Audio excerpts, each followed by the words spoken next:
Hello, everyone. Welcome back to another episode of the Being Yourself show, where world's renowned thought leaders and best-selling authors share their wisdom and insight with you so that you can achieve your goals and be a better version of yourself.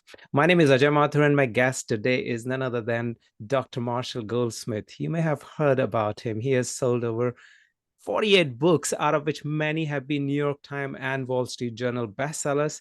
The most notable books you may recall are What Got You Here Won't Get You There, and Triggers and Mojo. But we are today talking to him about his latest book, Earned Life. So I can't wait to start this discussion with Dr. Marshall. Sir, welcome to the show, first of all. Oh, thank you so much for inviting me. My first question is 48 is a big number. People struggle to write the first book. Forget about the first book. People struggle to write blog posts. So what exactly is your inspiration behind writing so many books and making them best-selling books? Well, number one, all of my books are not bestsellers. So Many. right now I'm probably up to a total of 55 books total. Oh, okay.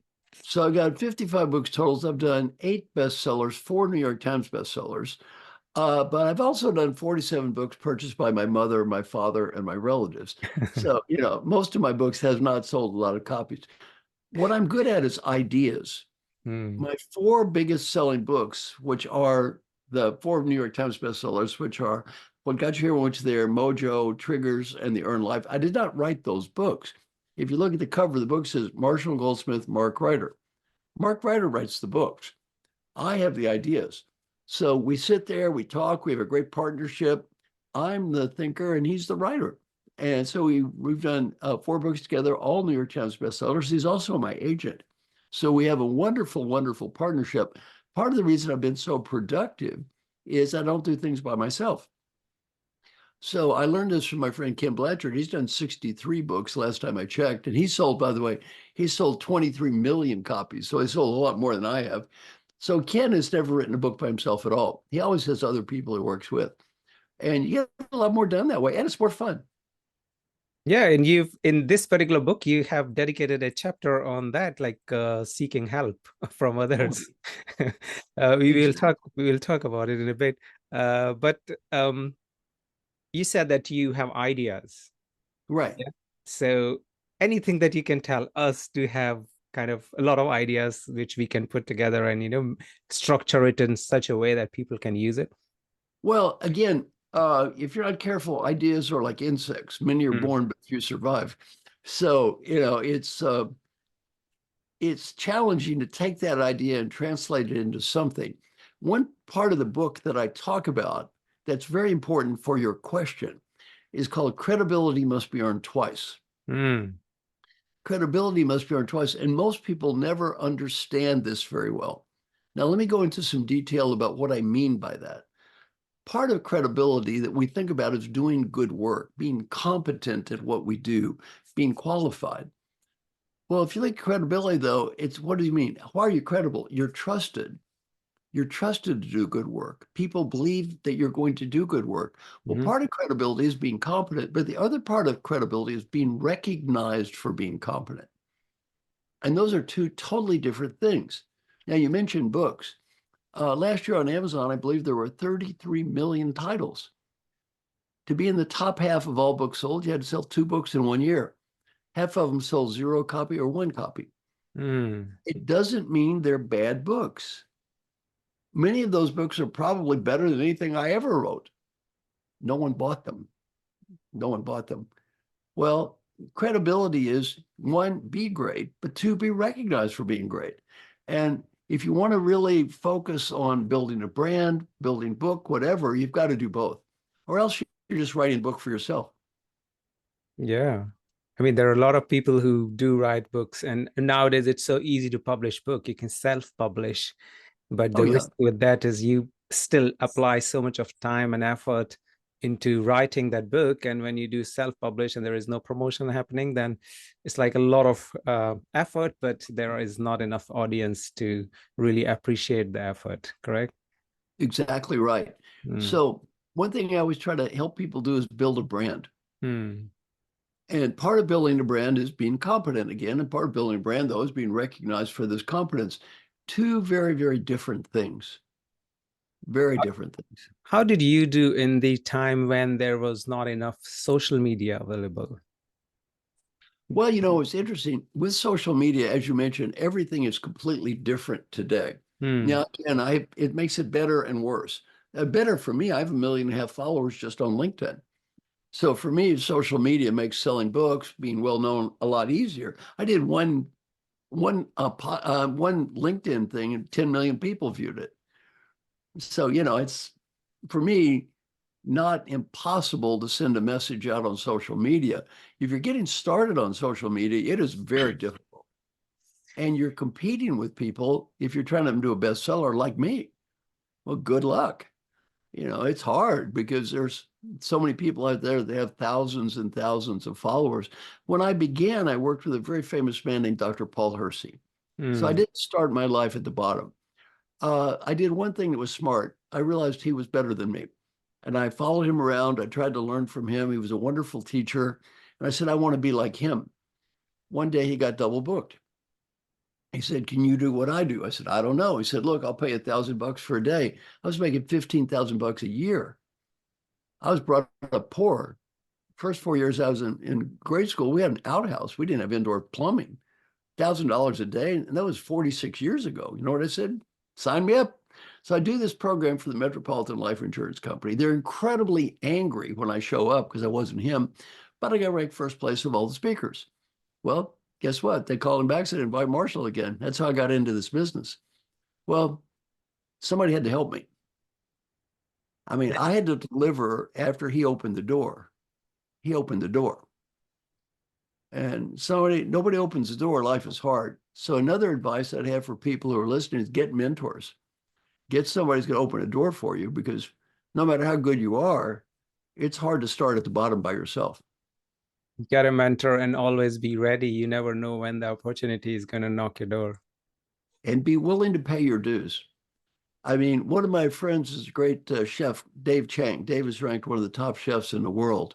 Mhm. He's a media personality, multimillionaire. Dave worked 6 months for the great chef Jean Georges for free just to learn. Mm. Well, you got to pay your dues. You got to pay your dues. Don't start at the top.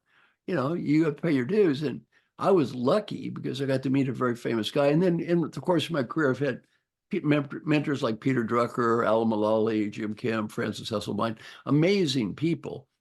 And they were able to help me. Now, if you read my book, The Earned Life, if you look at the first 6 pages, those are my clients. It's a lot of comments at the start of your book. It's like 3-4 pages, right? Oh, yeah. Well, also, though, the first paragraph of that says how great they are and how much Yeah. I learned from them. Yeah. It's not how great I am, how great they are. For me, I read those multiple times because they are testimonial to your work. So, the people who have come across your life and during the journey of writing the book.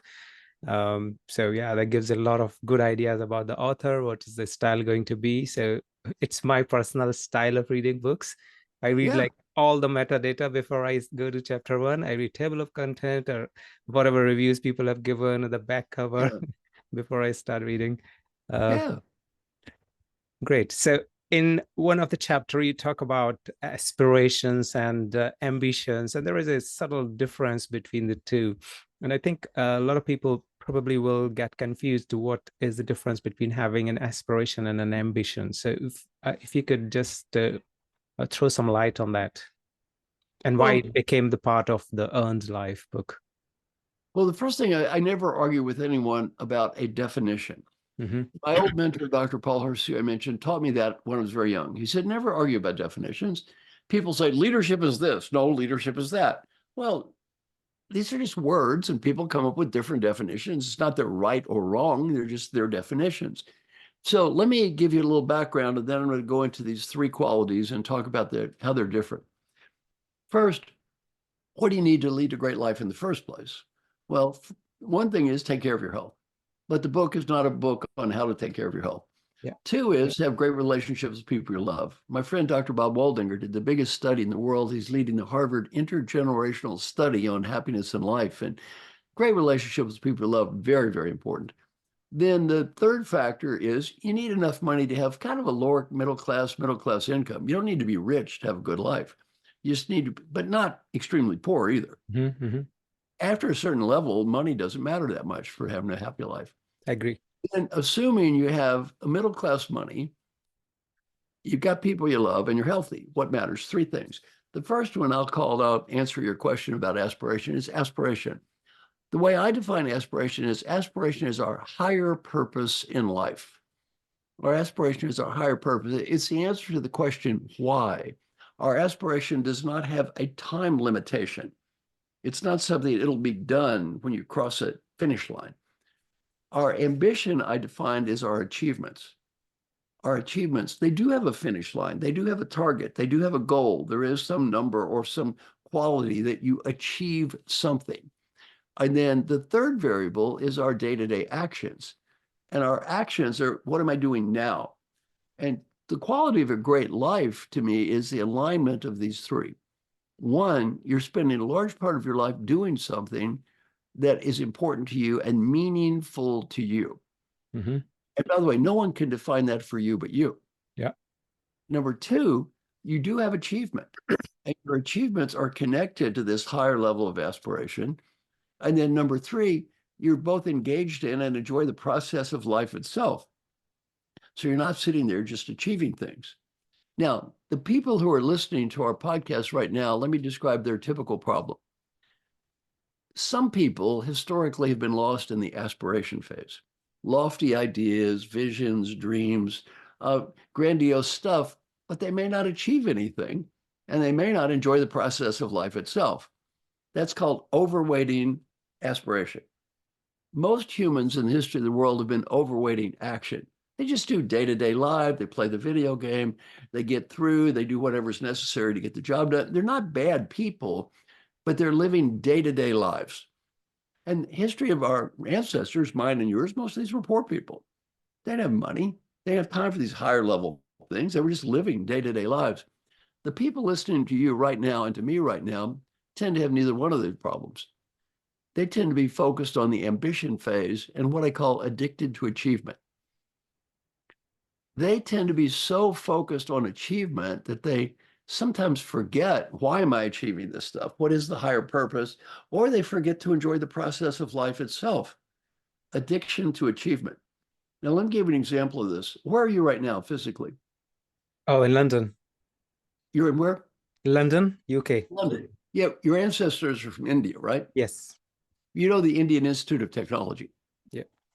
The hardest school to get into the world. Well, I just recently spoke there. And a friend of mine asked me to give a talk about my book, The Earned Life. First, I thought, nobody's going to, who cares? Some old man talking about this stuff. Nobody's going to listen anyway. The place was packed. Then I said, well, once I start talking, they're going to find this boring. They're all technical kids. 10 kids broke down and started crying as I was speaking. Why? Their whole life had been addiction to achievement. You get into Indian Institute of Technology, you know when your parents start preparing you for that? When you're 2.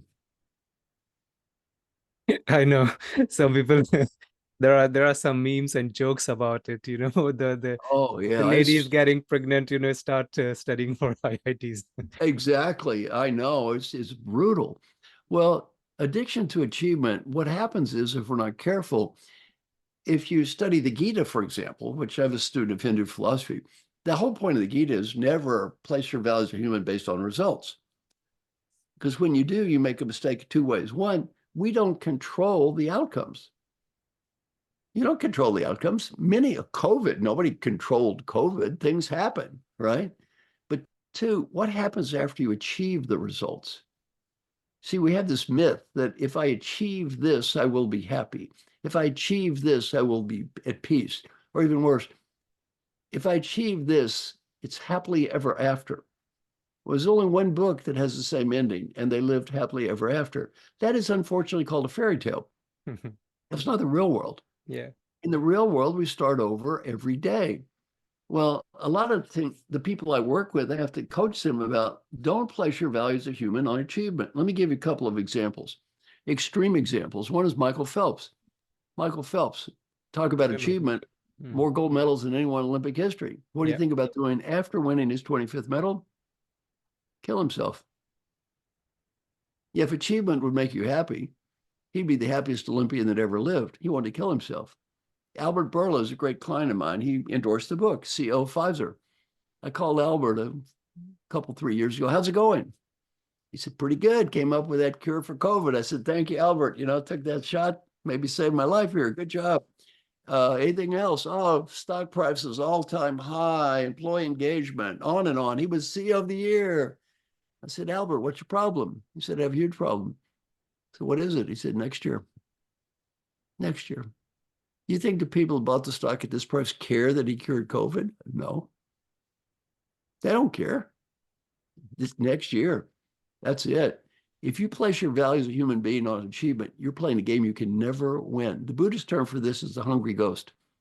Always eating, but never full. One, you can forget why. Why am I doing this? Why am I trying to achieve so much? What is the deeper reason behind this? You need to have a reason why. And two, though, you need to enjoy the process of life. We can get so focused on achievement, we forget to enjoy life itself. One of my favorite parts in the book is about the marshmallow studies. So you take a kid in Stanford and give him a marshmallow. Say, kid, you eat one, you get one. But if you wait, oh, you get two. Oh. And allegedly, they did longitudinal research. Kids that eat one's a loser. Kids that eat two grow up, become successful. The message behind the study is delayed gratification is good. Delayed gratification is good. Problem is, they didn't take the kid that ate two and say, kid, wait a minute, before you eat two, wait a little longer, 3. Oh, wait some more, 4, 5, 10, 100, 1,000. Where does the story end? An old man sitting in a room, waiting to die, surrounded by thousands of uneaten marshmallows. Well, sometimes you got to eat the marshmallow. The problem with delayed gratification is if all you do is delay gratification, you know what you get in life? Delay. You know what you don't get? Gratification. Those kids at IIT, many of those kids were never children. No. Now, some of those kids were very happy. Let me tell you the ones who are happy. Some of those kids are just geeks. They just love this technical stuff. They don't mind working 80 hours a week. It's fun for them. They were in heaven. But if you had to work to get there, you're in hell. This is tricky because in the marshmallow study, there were a few kids who kind of delayed it. Right. Few they were not. The majority of people if you look out there, majority of people will have that marshmallow rather than wait. Correct? I mean, that's one reason why people are obese, why people are alcoholic, and all those things, why people procrastinate and things like that. So how do you Let's advise? stop. Those people are not listening to this podcast right now. Possibly. No, Yeah. not possibly, definitely. Okay. Those people are not listening to those, and those people are not my clients. Yes. I don't deal with those people. How do I change those people? The answer is I don't. Yeah. Because my mission is helping very successful leaders achieve positive long-term change in behavior. I am not an expert on dealing with those people at all. So the answer to me is, how do I deal with those people? I have no idea. But even Now, I just spoke and you said, but in my book, What Got You Here Won't Get You There, I find my clients $20 every time I speak and they say, but. So now you owe $20 and for your favorite charity. okay, I use and. I promise I'll do that $20 thing. And my question is that balancing the present satisfaction for those kind of things that I just mentioned and with future goals, how do you balance that? Because a lot of people, either they don't have the future vision, or if they have like ambition that you just talked about, they just kind of give in when the instant gratification is just triggering, right? So is there anything that you can guide people, how can one balance that? And yeah, because you said you don't want all the marshmallows till you die, right? You're like, you have a lot of marshmallows and not eaten anything. So how do you balance it all? Well, one thing I always teach is something called the daily questions. Hmm. So every day you write down a series of questions to represent what's most important in your life. And these are all not necessarily work questions. Could be how much time off did you take? Or did you meditate? Or did you work out? Just questions about life. And from my experience, what we measure, we get. And what we measure drives away what we don't measure. So I'm a big believer in measurement. Now, the daily question process, I'll describe it. It's very simple. This process takes 3 minutes a day, costs nothing. It's going to help your listeners get better at almost anything. Some people are thinking, oh, ridiculous, too good to be true, impossible. Half the people that start doing this quit within 2 weeks. Why? It's very hard to do this. It's very hard to look in the mirror. How does this process work? Get out a spreadsheet. On one column, write down a series of questions that represent what's most important in your life: friends, family, health, coworkers, work, whatever you want. You write it down. It's your life, not my life. Every question has to be answered with yes or no or a number. Yes is recorded with 1, no is a 0, or some number, like how many push-ups is a number. At the end of the week, you get a report card. I will tell you in advance, the report card at the end of the week is not going to be as beautiful as the corporate values plaque you see stuck up on the wall. I've been doing this for 25 years. It's phenomenally difficult to do. I've had someone call me up almost every day for 25 years to make sure I do this. Why? My name is Marshall Goldsmith. I got ranked #1 leadership thinker and executive coach in the whole world. I have to have someone call me on the phone every day to help me. Why? I am too cowardly and undisciplined to do any of this stuff by myself. I need help. And it's okay. Who are we kidding? We all need help. It's okay. And you called it this thing life plan review, right? LPR, the one that Well, has a this big is called the problem. daily question process. Okay. The LPR process is an extension of that. Okay. In the LPR process, over COVID, my friend Mark Thompson and I, we had an amazing time. 600 hours we spent with 60 amazingly successful people, and their names are in the book, so it's not a secret of who they are.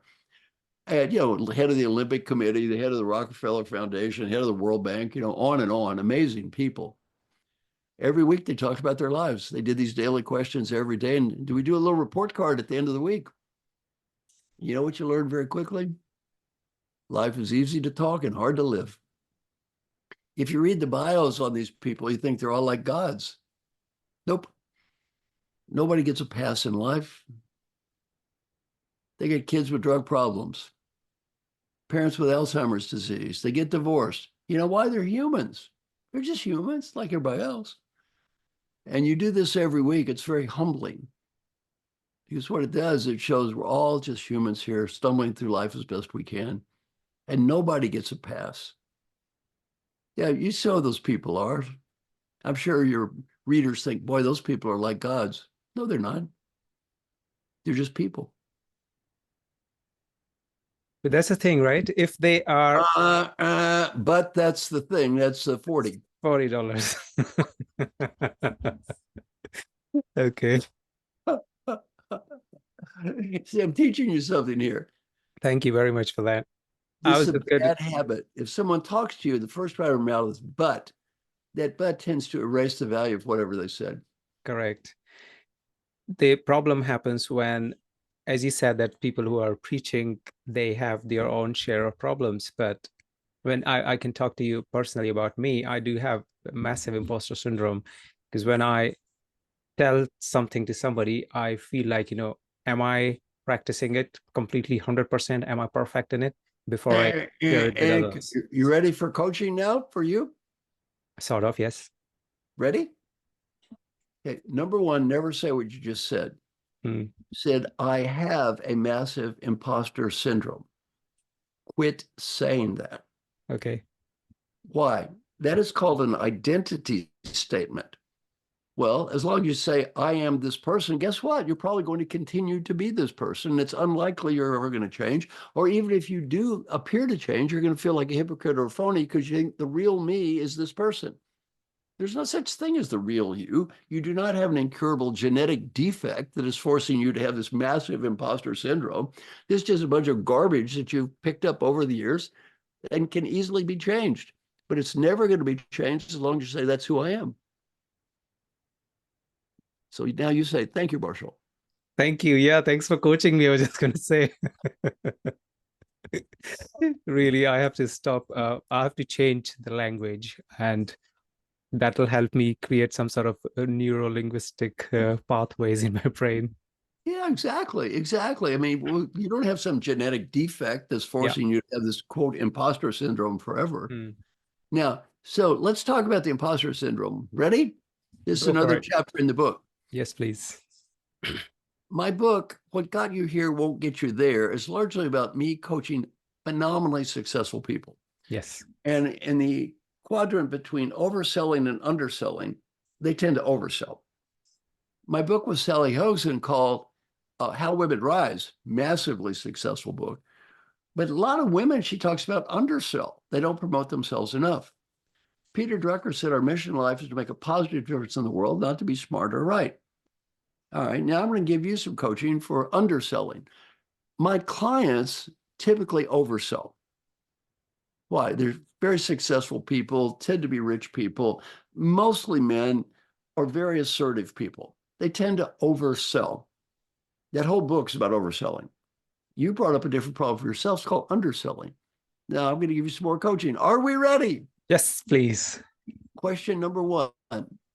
If you became more powerful and influential, would the world be worse off or better off? Better off. Two, does trying to become more powerful and influential sometimes make you feel uncomfortable? Does it make you uncomfortable to try to be more powerful? And do you feel like an imposter? Does it sometimes in the past made you feel uncomfortable? Probably yes. Yes. What's more important to you?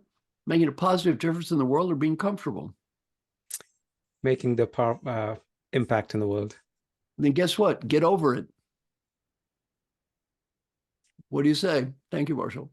Thank you, Marshall. And how?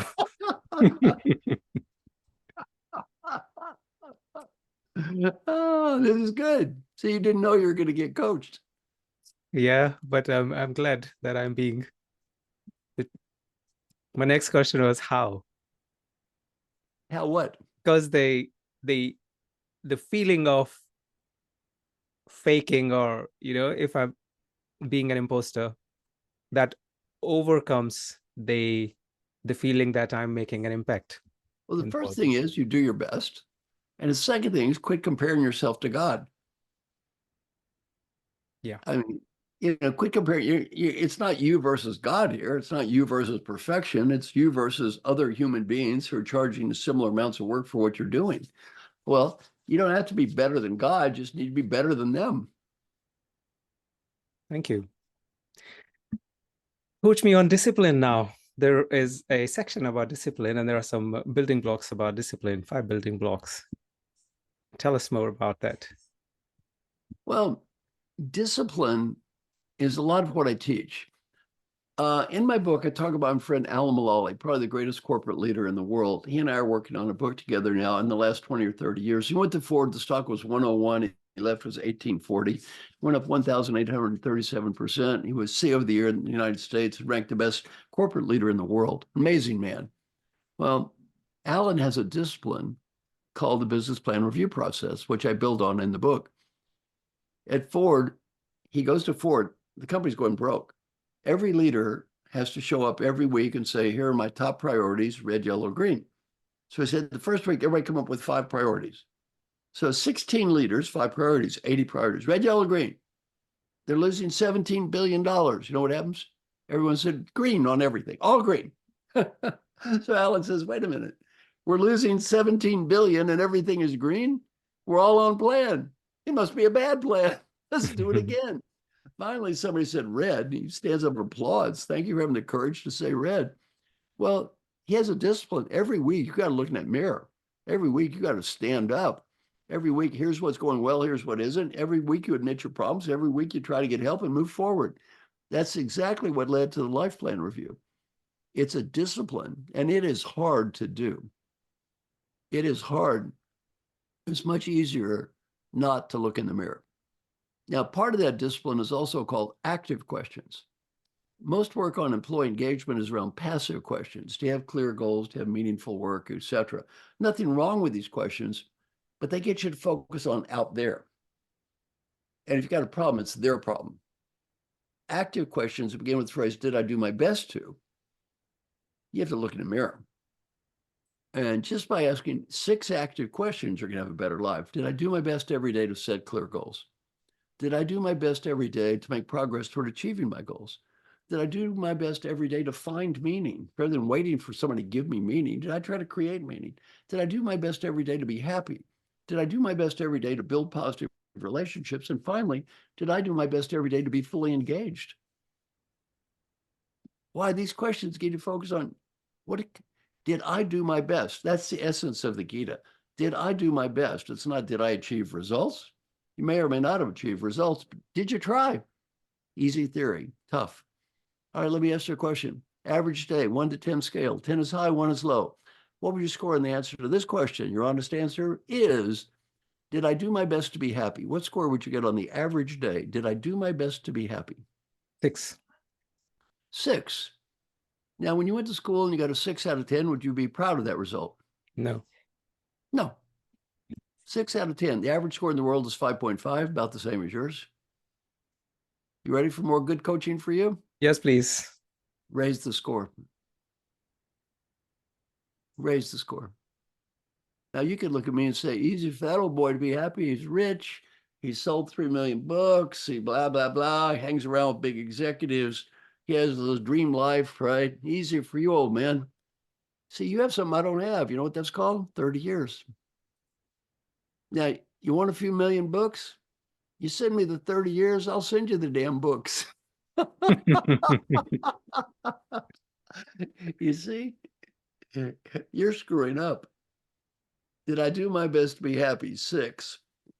All those tests you took in school, that test I gave you was 100 times more important than any of those tests, and you got a 6 out of 10. Raise the score. Who's the one person prohibiting you from raising the score? You know who that person's name is? Me. You got it.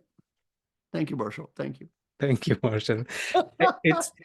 It depends on what area, because I remember, and I totally agree with you, that if you measure something, then you do achieve it. And I did that exercise consistently for almost a year with my body transformation, and I achieved the results. And it created such a change in the lifestyle overall. It gave me so much of knowledge about food and about exercise and all the things that I never could go back to my previous self. So I'm like, once transformed, remains transformed. And that all happened because I could measure everything. I was measuring every single day, whatever I was eating, how much exercise I was doing and all that. So I completely agree with that, but it's just, and it's a little bit. I agree, but that's 60 now. It's tricky in all the areas of life. Sometimes it's you feel more towards one thing, but the other. That's the reason I said it's 6 on average. Yeah, that's it. Good. Thank you, Marshall. So one thing I teach is called feed forward. See, in feed forward, I teach all my clients, they ask for ideas, you get ideas, right? They work for you, you do it. They don't work for you, don't do it. Say thank you. You get a good idea, say thank you. Someone gives you a stupid idea, just say thank you anyway. Nobody knows you're going to do it or not. Yep. Just say thank you. Absolutely. I'm just looking at a chapter about seeking help from others. You've written a chapter on it in the book, On the Life. Many people do hesitate because they are the ones who others are relying upon. Right. And for them to go out and ask for help feels like, what will people think? We will probably lose the space that you have created for them, especially in the family setup, for example, right? So if one person of the family is everybody else look up to, and if they are into some issue and they need help, they probably wouldn't go to those family members, because then they will think that these people rely on me, and if I'm weak, then what will happen to them, right? So those kind of reservations. Stop. You equated 2 things that don't equate. 1, asking for help, and 2, being weak. Okay. To me, asking for help is not being weak, it's being strong.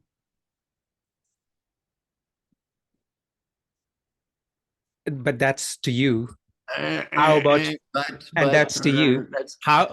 That's $80. I'm gonna post. Let's stop and I, I want you to stop and breathe, breathe, breathe. Now I'm trying to teach you something here. That butt thing is a bad habit. yes. You've already done it 4 times. My guess is if I hadn't been brought it up, you'd have done it 12 times. It's an instinctive habit Yes. of trying to prove you're right. Quit doing that. Mm. Go ahead now, speak, but leave out the butt. And that's for you. So you say that asking help is a strength, not a weakness. Yes. Out there, majority of people probably don't think like that. What Well, is and that's what they need to change. Now, you read the names of people who endorsed my book. Would you consider those people losers or winners? No, they're all winners. Absolutely. How about, are they respected or disrespected? Very well respected. Well, they all do this stuff. Seems to work okay for them. Now, let's go back to the family. Okay. Are you single or married? Married. Okay. Have you been asking your wife, what can I do to be a better husband? No. Why not? Well, not asked in a long time. Well, ask your wife tonight, what can I do to be a better husband? You have kids? Yes. How old? 6. 1. Ask your kid, how can I be a better dad? Now tell them it's not about money. In terms of the way I act, though, how can I be a better dad? Mm. All right. And then your parents still alive? Yes. How old? 80. Both. Definitely. You should ask mom and dad, what can I do to be a better son? Even more important. Ask your parents, how can I be a better son? One at a time. I was teaching my class, and a woman said, she taught me this, do this to your parents. She said, I called my mother and asked her, how could I be a better daughter? And her mother said, I live alone in the country and your father's dead. And every day I walk to the mailbox to get my mail, but there's nothing there. And it makes me lonely. It would mean so much to me if you'd send a little card or picture or something. So I go to the mailbox, I find something, make me happy. She started sending her mother little pictures and cards every day. What did that cost her? Nothing. What did that mean to her mother? So much. She sent me an email 3 years later. The email said, my mother just died. The last thing her mother told her, thank you for doing that. Thank you. Now, this is a good thing to do with your parents for 3 reasons. Number one, it's good for them. Even if they tell you you don't have anything to do better, they will be proud that you cared enough to ask. Number two, it's good for you. What's the number one regret children have when mom and dad die? Why didn't I thank them for the nice things they did for me? I'm not judging them all the time. And number three, you have a little 6-year-old. It's good for your 6-year-old. Why? You know, those 80-year-olds are calling on the phone. Guess what? It's going to be you. Yeah. You want your little child to call you on the phone? Your little child is not going to listen to what you say. Your little child is going to watch what you do. Yeah, true. So this is good to do in all walks of life, work, home, family, everything. Thank you, Marshall. Good.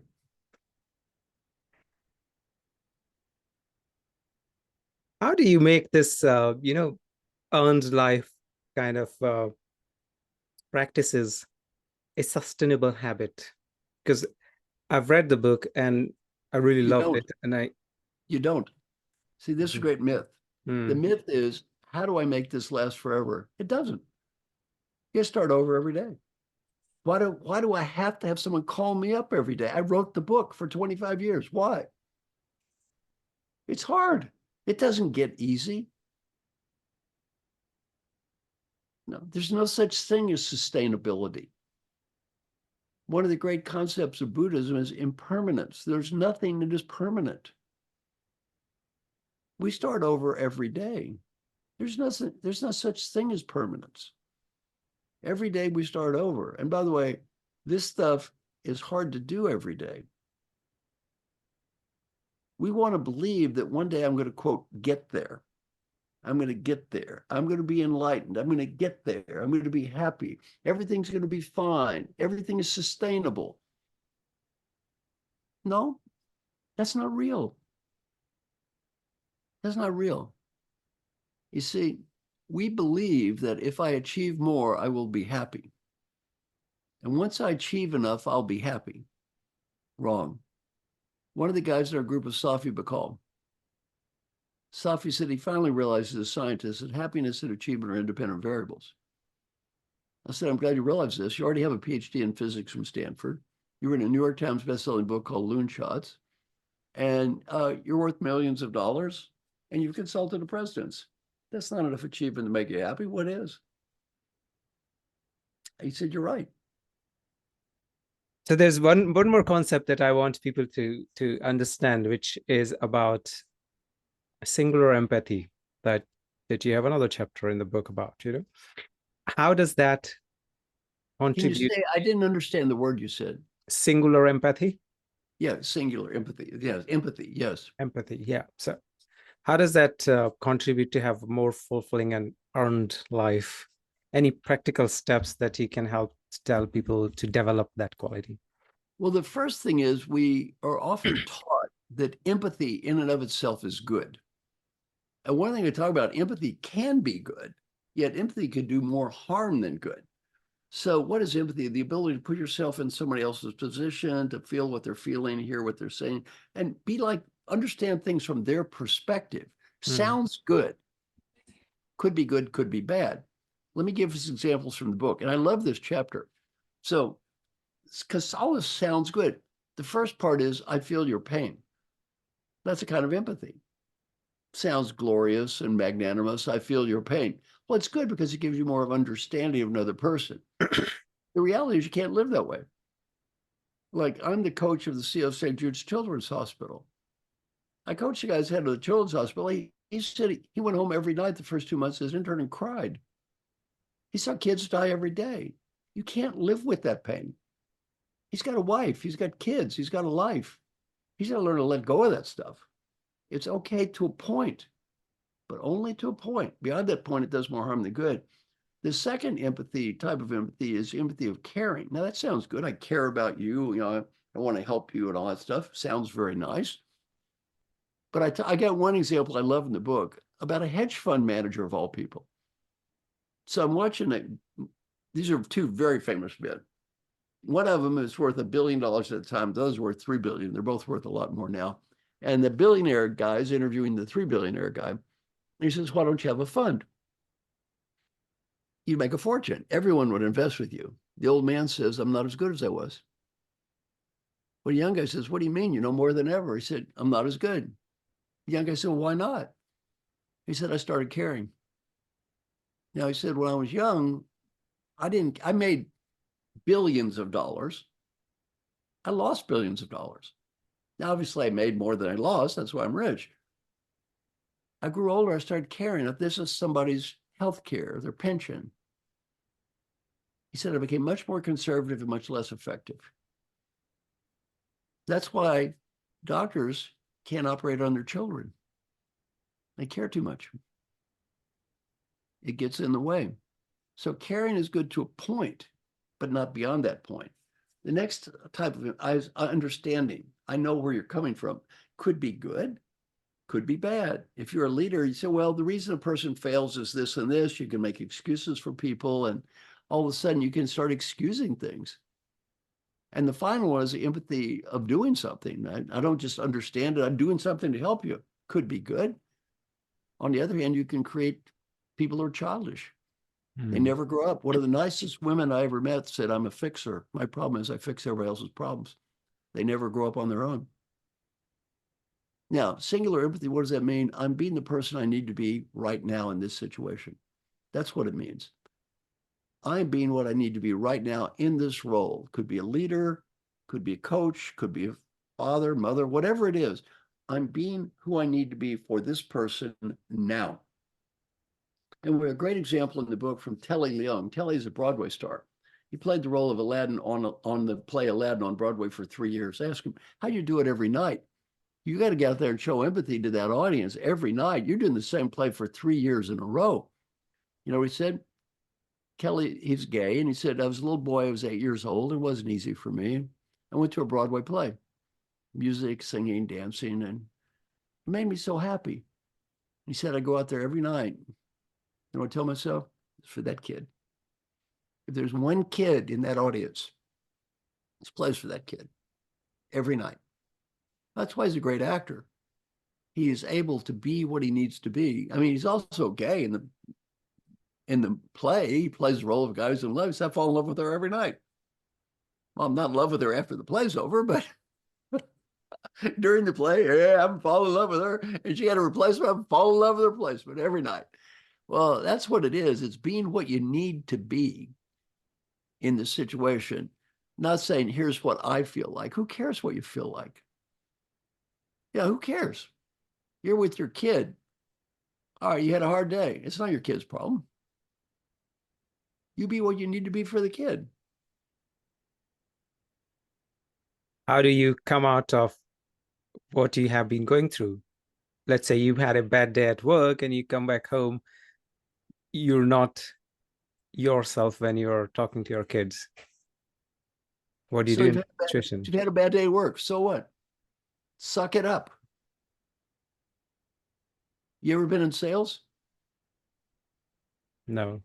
All right, let's imagine you had a bad day at work, but you got a call and the biggest customer is worth billions of dollars. What are you going to do? You know what you're going to do? You're going to suck it up. Who cares you had a bad day at work? Now, let me give you an example from the book. One of the guys in the book is named Pau Gasol. Pau's a famous basketball star, one of the great National Basketball League Hall of Fame. So his area for improvement was his wife told him, be present when you come home. It goes exactly back to your topic. Be present when you come home. He said, look, you're going to the Olympics. We're already rich. We don't need the money. I don't even get to go to Tokyo because of COVID. You're just doing this for your country and yourself, which is fine, but there's nothing in it for me at all. She said, it's okay though. Only one request. When you come home, I got a couple, be here. That's all she requested. Just be here when you're here. Every week, they got to report back. How'd you do? Wife was upset, angry, said, you were physically here, but not mentally here. Terrible, terrible. I said, pal, what happened? He said, well, I was tired. So I said, pal, how tired were you? Oh, I was exhausted. So tired. How tired? Oh, really tired. I said, pal, it's fascinating. My son and I paid $1,000 each to go watch you play for the Los Angeles Lakers against the Boston Celtics in the World Championship. You won that game. Probably the most important game of your life. You were running up and down the court like a maniac. He said, were you tired? He said, you can't believe it. I was exhausted. I said to that coach, called timeout with 2 minutes to go. You go talk to the coach and say, coach, I'm tired. He said, I never told a coach I was tired in a 30-year career. I said, you think your wife is impressed? So you had a hard day at work. So what? Whose needs are you taking care of here? Yeah, grow up. Suck it up. Thank you, Marshall. I'm really loving this conversation, and I'm like looking at the watch. It's 10 minutes more we have. Any advice, Marshall, you can give to the budding authors? I mean, you have been one of the most prestigious author I know. Any advice for the people who are starting to kind of write their first book? Yes. Number one, build a personal brand. 2, the book works for you. You don't work for the book. People get lost in writing books. All of a sudden, the book takes on a life in and of itself. Actually, they start working for the book. The book doesn't work for them. You need to have a what's in it for me with this book. This book needs to be connected to your brand as a human being, your life. It needs to be important to you. If it's not, you're not going to be very committed to it. So write the book to help you. 2, get help like me. You don't have to be a great writer to write a great book. Get a partner, find somebody who can write. I mean, I am an excellent writer, and I haven't written my 5 best-selling books. Well, it doesn't mean I'm a bad writer. It just means somebody else is better than me. It's okay. Find somebody to help you. There are a lot of writers out there, by the way. Yeah. It's easier to find a writer that's coming up with the ideas, but just come up with the ideas, find a writer, get help, and realize that you got to build a brand. Books don't sell themselves. It is hard to sell a book. And it's until you have sold like millions of copies like yourself, it's very difficult to even make money from the books, as I understand, Of from the course it is. royalty alone. You Yeah. did say but again. So that is five, right? $100 to save the children. I'm And you supposed know to. what? By the way, Yeah. it is hard. You're Hmm. right. It's hard. Yeah, it's hard. You have to work. Yeah, it's hard. Meh, meh, meh, meh, meh, meh, meh. It's hard. Of course it's hard. Yeah, it's hard. Some young guy comes to me years ago. He's about 32. He said, I want to be you when we graduate from, he's getting his PhD, right? And he and his two friends, we're going to be you when you graduate. I said, what's that mean? Well, we're going to coach CEOs like you do. Oh, what do you mean by that? Oh, we want to coach big executives like you when we graduate. I go, well, let's see. I got 11 million frequent flyer miles. I've published all these books and I've traveled all around the world. I've done the work. You want to be me? Get to work. Yeah, you want to be me? Suck it up. Yeah, you got to, oh, yeah, wah, wah, wah. It's hard. Oh, I may not succeed. Well, of course you may not succeed. That's why it's called risk. Love it. I was talking to Dr. Ajay Chaudhary, who is the founder and ex-CEO of HCL Technologies. You may have Yes. heard of the company. And he has written a book called Just Aspire. So I interviewed him last month, and he's one of the most happy person I know who has achieved so much. Good. Yeah. So I was just curious. You have coached a lot of people, and you've seen a lot of people out there. Who do you think is the ideal? Definition of ideal might be different for everybody, but who do you think is living the best life outside in the world? Any entrepreneur or any celebrity or anybody? I would say a couple of names come to mind. One is my friend Alan Mullally. I did mention he's an incredibly happy human being. He loves his life. He loved being a leader. He loves what he's doing now. I've never seen him be upset. I've never seen him be angry. I've never seen him be depressed, ever. My friend Francis Hesselbein was CEO of the Girl Scouts. Same thing. Positive, upbeat, motivated, happy person. Hubert Joly, the guy that turned Best Buy around, he would tell you he didn't used to be so great. He's made huge changes though. Today he would say he's very happy. So it's discipline though. Look, I coached a guy worth $4 billion. And it's a few years ago. I said, what do you want me to coach for anyway? You want to move up to 4.1 billion? What does it matter? He said, you're right. What does it matter? It's irrelevant. I called him a few years later and said, how's it going? He said, not good. I said, what happened? This is very deep. You know what he said? Forgot to be happy. He's got $4 billion, living in a 30,000 square foot house on the beach in Newport Beach, driving a 750 horsepower Lamborghini SUV for some God knows what reason. And he forgot to be happy. Mm. Yeah, you know what? Don't forget to be happy. Why did you just get a 6 out of 10 on that test yourself? Forgot to be happy. Thank you, Marshall. Okay, so only in the interest of time, I really want to talk to you more. But there is one question that I ask every single guest on this show, which is, what, according to you, are the top 3 skills that one needs in order to be happy and successful, but the schools are not teaching those skills? Well, the first thing you need a higher aspiration. You need to have a purpose in life. Why? Why am I doing this? 2, you need to have skills that are aligned with that purpose. Because, for example, maybe you want to be, I live in Nashville, Tennessee. Okay, maybe you want to be a country music star. Well, there's no market for that. It's possible, but after age 40, it's probably not going to happen. So, you need to have achievement that you're actually doing something connected to that higher aspiration. But then third, you need to do things that you enjoy in life. And here's the point. Nobody can define happiness for you but you. And nobody can define purpose for you but you. Those have to come from here. So my advice is to have a great life, focus on those. Any new book coming up? Several new books coming up. My Several. friend, I'm working on a book with Alan Mullally right now called Stakeholder Centered Leadership. It's a very exciting book. I'm working with Ashish Advani. He's writing a book for young leaders. Okay. Very exciting book he's the CEO of Junior Achievement. So it's helping young entrepreneurs. And so I'm working on many projects. Okay, great. Looking forward to them. And hopefully we'll have you again, Marshall. This was really one of the interview that I enjoyed thoroughly. And thank you for giving me the class. Well, thank you so much for inviting me. Thanks. And guys, if you've been till here, I know that you've learned quite a lot from Marshall. If you've not yet read the book, then do get it. It's an amazing read, like many other books that Marshall has written.